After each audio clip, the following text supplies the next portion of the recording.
Throughout its history, California, also known as the Golden State, has embodied the American dream. The dream that anyone, through work, courage, and determination, can prosper. Viticulture is no exception to this dream. Concentrated on a land of conquest, the Napa Valley region, 1 hour from San Francisco, has within a few years become the epicenter of prestige viticulture in the United States. A promised land of 250,000 acres for the most ambitious and the most fortunate, making the Napa Valley the 4th largest wine producer in the world. The domain of Buena Vista, founded in 1857, embodies this famous American dream throughout its history.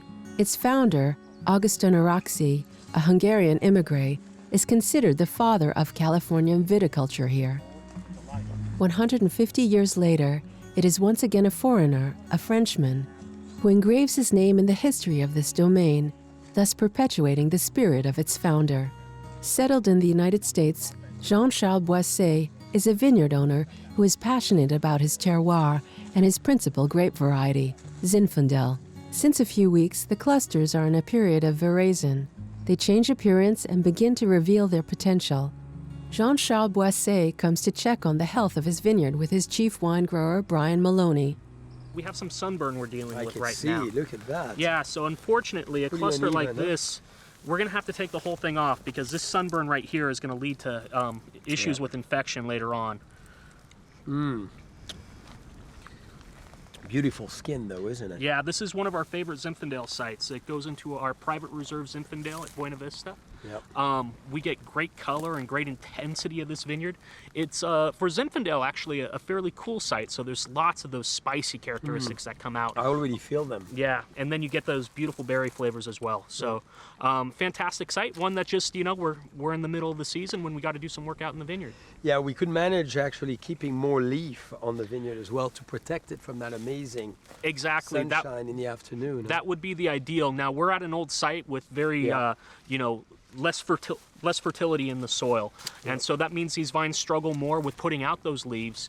And with Zinfandel in particular, and it being a fairly thin-skinned grape, we have to thin it down where we can and make sure it's balanced, and we take that sunburn out. Yeah. You know what I love is this side, for me, has energy, orientation, connection with the sun, ideas of this vineyard feels comfortable. It feels like we are visiting him and kind of intruding on his privacy in many ways, as he's been here since the beginning of the foundation of Buena Vista, right? Buena Vista is now considered the premier domain in California, and Jean-Charles has a passion for his domain, which started very early. I was lucky to come to California at the age of 11 with my grandparents and my parents for purely cultural reasons. The idea was to identify the American dream, to understand a little bit the American way of life and understand what gives the U.S. its dynamic nature. After a journey of 9 or 10 days, my grandparents saw written on a small panel, Buena Vista Winery, founded in 1857, the oldest winery in California. We visited the winery, and I had an epiphany. I thought, one day I'll come back here. And beyond that, this winery was founded in 1857 by a man from Europe. I understand his dream. I share his dream. Because when you're the first to build a cellar, there's a great advantage, the advantage of history, to be able to explain it, to recount it, and to communicate about it, and especially to educate future generations around wine.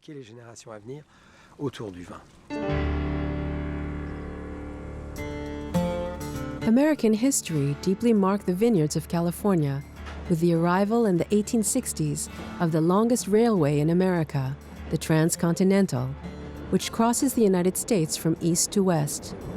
140 vineyards have set up in Napa in the space of 20 years. Today it counts twice that. The wine train still in use recalls the first voyages of the Western conquest.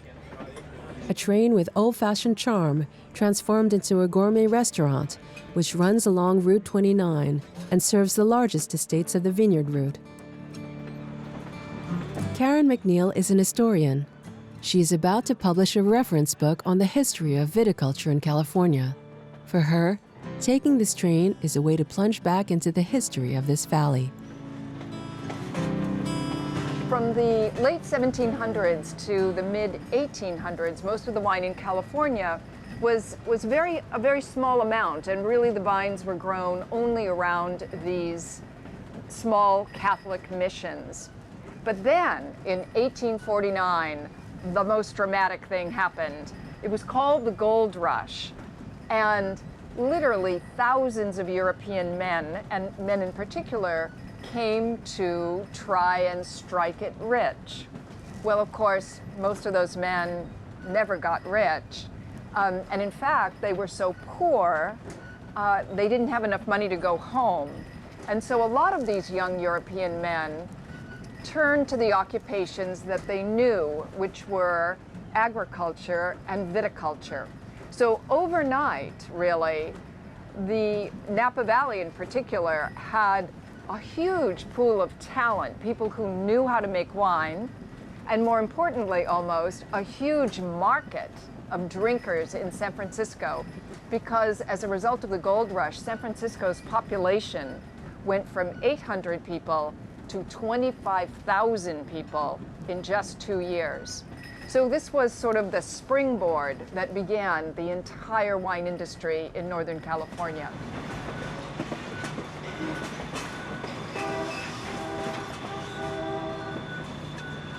The first golden age of the Napa Valley was in the 1880s, and there were 140 wineries here. It was actually a very successful and very popular place. But what happened next was pretty devastating.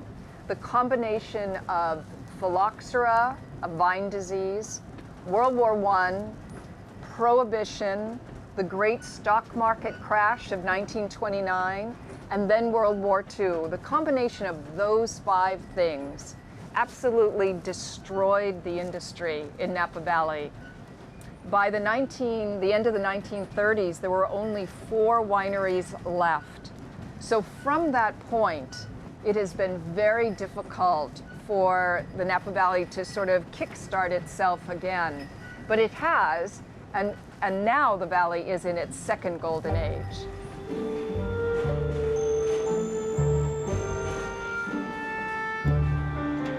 As part of her research, Karen went to the Schramsberg Estate, a vineyard on the Napa slopes set up in 1862 by Jacob Schramm, a German immigrant. Hugh Davies is now responsible, and one of the particularities of this property interests Karen: cellars classified as a historical monument. How large are these caves? We think of them in terms of square feet, of floor space. Here's a flashlight for you. 35,000 square feet of underground storage. Wow. And who built these caves? Initially, the first third of the caves, if you will, were dug in the 1860s, 70s, probably more, by Chinese laborers.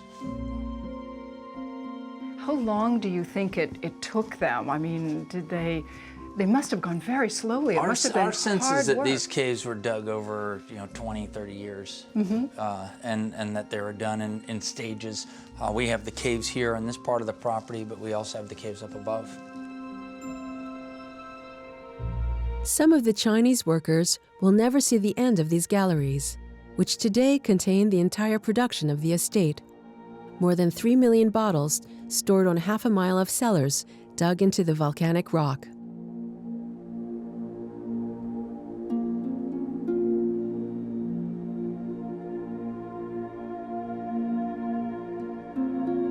So yeah, this is one of the older caves again, and really interesting to see the variation in terms of the rock on the wall.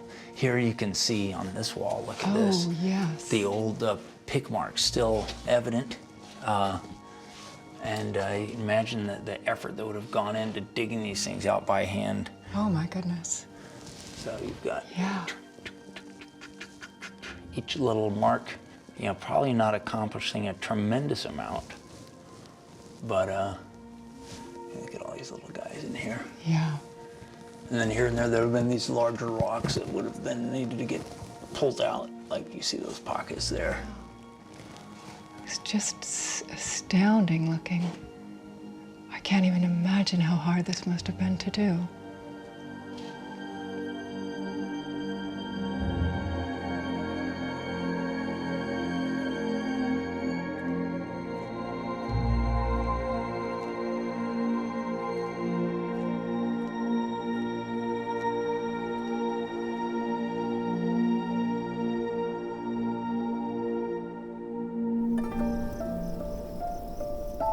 Immigrants have played a major role in this region.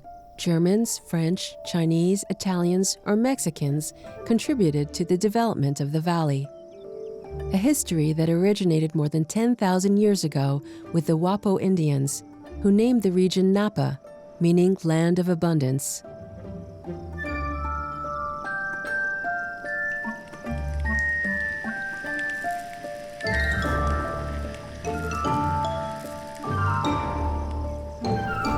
Archaeologist John Holson is a specialist on Amerindian archaeological sites.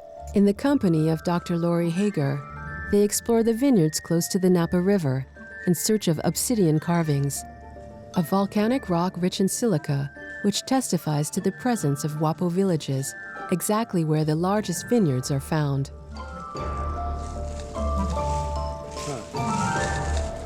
Oh, look what we have here. Oh, that's nice. Yeah. Looks like another preform. Yeah, that's a beautiful one. Yeah, it is very nice. Yeah. Well, it looks like it's a Native American artifact. It's manufactured from Napa Glass Mountain obsidian, which the source is about 2 miles up the road here. This is beautiful. So they would manufacture smaller artifacts out of this kind of artifact, like arrowheads or bifaces. So it means it's just worked on 2 sides. Well, the Native Americans have lived in the Napa Valley for some of the older sites are about maybe 3,500 BC. So they have a long history here. With the restoration project that we're working on, they want to avoid these sites so that they don't destroy them. But the Napa Valley has had a long history of the Wapo living here. The Wapo language is actually one of the oldest languages in California. It's Uto-Aztecan, it's called a Yukian language. So it's documented they've been around quite a while. What brought the Native Americans to these areas was the obsidian. But then again, obsidian is not the only thing that we have here in Napa Valley. With the volcanics and then the alluvial motion of the Napa River, you have just a really rich soil for growing the vineyards. The vineyards, they've actually leveled a lot of the small hills. So in order to flatten the ground, they had to change the topography. So they've actually spread artifacts all over the place. Oh. All right, oh, that was a good day. Yeah. We found the site. It can be avoided. We can date the artifacts. The obsidians found in the vineyard by John and Laurie will be studied, dated, and referenced in the Pacific Legacy Laboratory at the University of California at Berkeley. Earlier ones. Yeah, this one looks like it's about 500. The inventory of all these Amerindian artifacts will make it possible to precisely map the sites occupied by the Wapo civilization.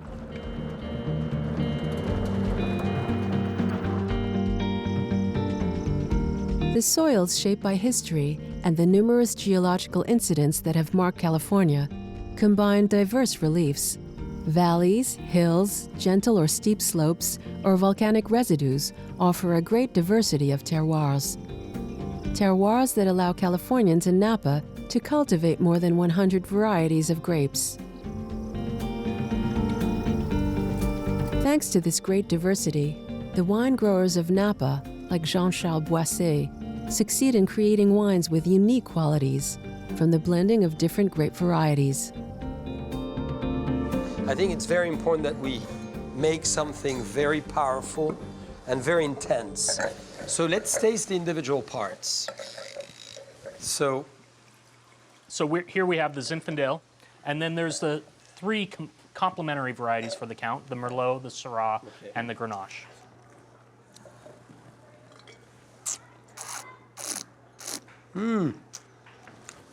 I really want to play with a different one. You're going to use Merlot as your base. I'm going to use the Zinfandel as my base. As well, the elegance of the Merlot with it. So I'm going quite heavy with the Zinfandel. I went 40%. I'm going 20% Merlot. Okay. I'm just going to do a little bit of a 5%, well, 8%, let's say, Syrah. And I want to go quite intense on the Grenache. Just to play, to play. I always like to think of it as what the Count was when he showed up in America. I mean, this incredible, energetic individual with lots of power and passion, and just, you know, everyone was magnetized by what he was saying and doing. And that's the type of wine we make. I agree. Le Zinfandel. Zinfandel is one of the most emblematic grape varieties with a fantastic historical dimension. Why? The Count of Buena Vista identifies it during one of his voyages in 1859-1860. He travels to 9 great vineyards in the major European regions and returns with more than 355,000 plants, including one that is Zinfandel. This is mythical. He comes to California, he plants it, and there's a miracle. The grape variety, as we say in French, takes. And this is the great discovery of Zinfandel. The Count made his first wine his signature. Grand vin, sa signature. A signature that nearly disappeared twice in 1873 and 1985 due to phylloxera, an insect causing heavy damage to the vineyards. The terroirs are still fragile today. Climate change, the modification of farming practices, and above all, increased trade favored the proliferation of diseases. All these developments provide new challenges. To cope with this, the Napa properties use new technologies and make major financial investments. Melissa Stade, geologist and professor at Princeton University, specializes in the aerial observation of vineyards. I just want to show you where we're going to be flying today. And so I'll zoom to it on the screen. You can see where it is. There we go. So there's some properties on that location.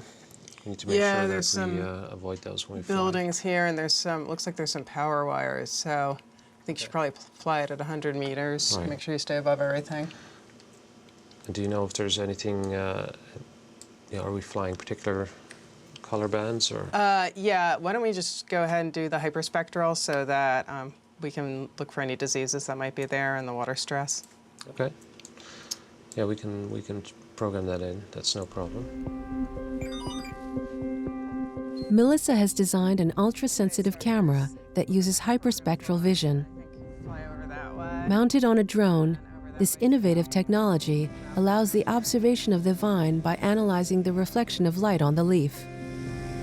This technique quickly established itself as the only effective means of fighting against the proliferation of new parasites, such as flavescens dorae or Pierce's disease, insect pests that attack leaf and vine material. This is the third observation mission conducted by Melissa on this small family parcel. She finds Sarah, the owner, in one of the outbuildings of the estate. Melissa's results are highly anticipated. Okay, so I just wanted to come by and review the results of the drone mapping with you. So here's the vineyard, and this is the block we were focusing on. Mm-hmm. But then we looked through some different layers of the hyperspectral data to see if there were any problems revealed by them. And so this is the map that shows some a little bit of the disease that's left after the roguing of the vines. I see. Interesting. Well, it's really a heartbreaking decision to have to think about removing some of the vines because of disease, because this vineyard has been planted for so long, and the vines really become family when you know, my husband drives his own tractor, and these vines were planted by his grandfather, and it's really, it's a heartbreaking decision to have to remove some of the vines because of disease, but it's ultimately the right thing to do, and it really helps to have the kind of data and information that comes from the hyperspectral imagery and the GIS analysis to understand that this is economically the right thing to do, and it will be better for the vineyard in the long run. If new pests appear, as in most terroirs around the world, Napa faces one of the biggest challenges in its history: the scarcity of water. In California, agriculture consumes 80% of the state's water resources. As a result, drought imposes historical emergency measures, and agriculture must find new ways to produce by consuming less. At the Omega Domain, irrigation has been controlled for the past few years using satellite data. Bastien Lucas, oenologist, and James Dowell, chief winemaker, set thermal sensors on the vine stalks. They constantly measure the evapotranspiration of the vine. This test makes it possible to determine the quantity of water necessary for the plant at specific moments of its development. Here it is. It was to protect the vine. So yeah, that's the sensor that we have, which is like gonna be put right here. We need to isolate it the most we can so we don't lose any heat, right? Here it is, fixed. Oh, nice. Let's continue to isolate it the most we can.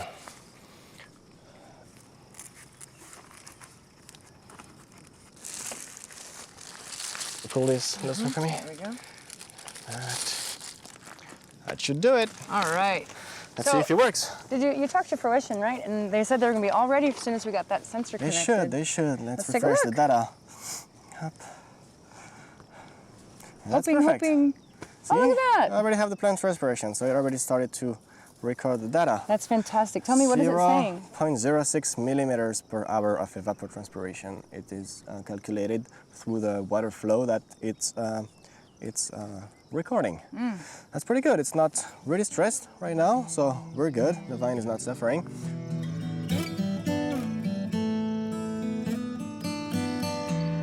Well, when you have a drought, though, like we had last year, a really bad drought, and irrigation becomes very limited, and the people that manage the water of California say, sorry, no water for you. We as farmers in California really need to work very, very intently on figuring out how to dry farm as much as we can.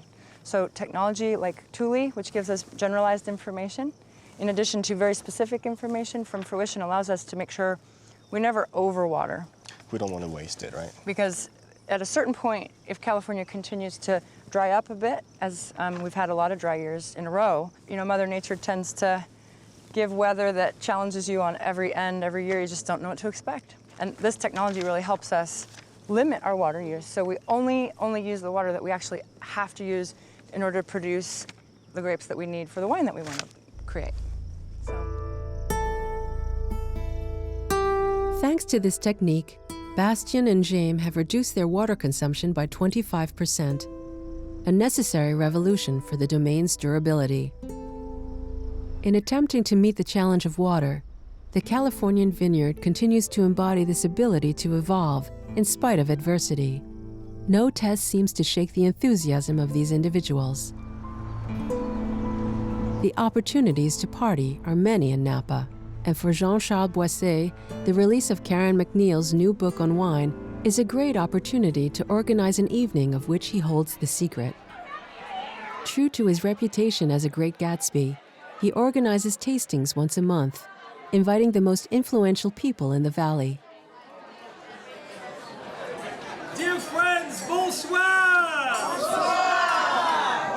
How is everyone feeling in this amazing, gorgeous group of people?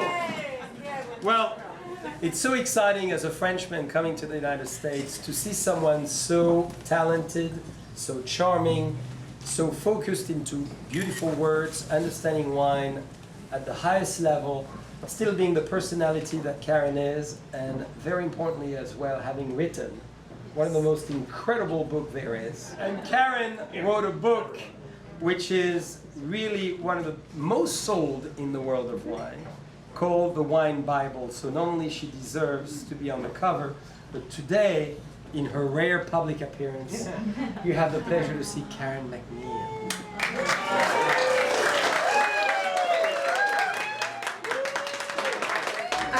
say that I never come to parties like this. I'm a writer and a researcher. I'm the kind of person who sits at a typewriter or a computer researching little tiny facts about wine for years and years and years, and then and doesn't talk to anyone, and then finally a book is published. Proud of their history, of their combats and successes, the winemakers have no doubt dream is their driving force, and nothing seems to curb their development. Thanks to their techniques, innovations, and productions, they have imposed Napa as one of the 9 most prestigious sites in the world. A land of conquest has in 50 years become a vineyard more expensive than gold and rarer than oil.